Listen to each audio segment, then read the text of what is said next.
इस समय की जो बड़ी खबर सामने आ रही है, आपको बता दें कि बीती रात आतंकवादियों ने एक दफा फिर से कायराना पूर्वक हरकत करते हुए दो बाहर के रहने वाले मजदूरों को निशाना बनाया है, जो कि यूपी के रहने वाले थे। और जिसमें मैं आपको जानकारी दे दूं कि इनकी जो पहचान हुई है वो मुनीश अहमद और सागर अली के नाम से हुई है। ये दोनों लोग यूपी के रहने वाले थे, प्रवासी मजदूर थे,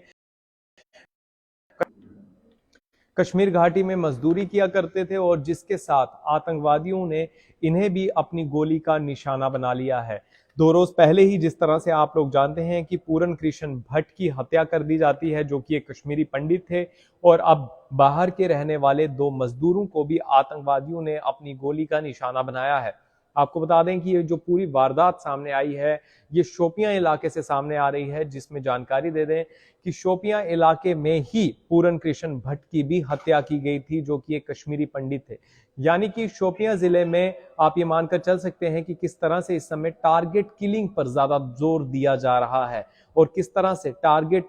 माइनॉरिटीज को या फिर जो बाहर से लोग वहां पर कार्य कर रहे हैं उनको, और साथ ही साथ कश्मीरी पंडित को किस तरह से अपनी गोली का निशाना इस समय आतंकवादी बना रहे हैं। इसके साथ आपको यह भी जानकारी दे दूं कि जिस तरह से आप जानते हैं कि कश्मीर घाटी में लगातार आतंकवादी इस तरह की कोशिश कर रहे हैं कि किस तरह से आतंकवाद फैलाया जाए और किस तरह से माइनॉरिटीज को टारगेट किया जाए, जिसमें बीती रात ये हमला आतंकवादियों द्वारा किया गया है और पहले उनकी तरफ से ग्रेनेड लगाकर ये हमला किया गया, और जब आतंकवादियों का उससे भी दिल नहीं भरा तो उसके बाद इन दोनों ही लोगों को मौत के घाट उतारने के लिए इन आतंकवादियों ने इन पर गोलियां भी बरसाई, और गोलियां बरसाने के बाद इन दोनों ही लोगों की हत्या कर दी गई, जो कि बाहर के लोग थे, जो कि यूपी के रहने वाले थे, प्रवासी मजदूर थे, और इनको आतंकवादियों ने अपनी गोली का निशाना बना लिया। आतंकवादी इस समय बौखलाए हुए हैं और लगातार इस तरह की परिस्थितियां जम्मू कश्मीर में बनाने की कोशिश कर रहे हैं कि किस तरह से ये संदेश दिया जाए कि हम इस समय कितने बड़े पैमाने पर टारगेट किलिंग्स को अंजाम दे रहे हैं, किस तरह से आतंकवाद फैलाने में हम इस समय सक्षम हैं। यही कुछ मैसेज है जो आतंकवादी देना चाहते हैं। इसके साथ साथ शोपियां की बात की जाए तो इस समय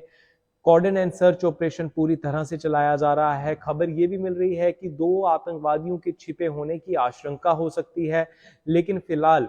एनकाउंटर अभी शुरू नहीं हुआ है। सर्च ऑपरेशन चल रहा है बड़े पैमाने पर, जिसमें आपको बता दें कि सिक्योरिटी फोर्सेस, पुलिस हो, आर्मी हो, ये सीआरपीएफ हो, सबकी तरफ से इस समय कॉर्डन एंड सर्च ऑपरेशन चलाया जा रहा है और कोशिश की जा रही है कि इन आतंकवादियों को जल्द से जल्द ढूंढ कर निकाला जाए और मौत के घाट उतारा जाए। और भी कोई जानकारी होगी लेकर जरूर जुड़ेंगे। देखते रहिए चैनल पर।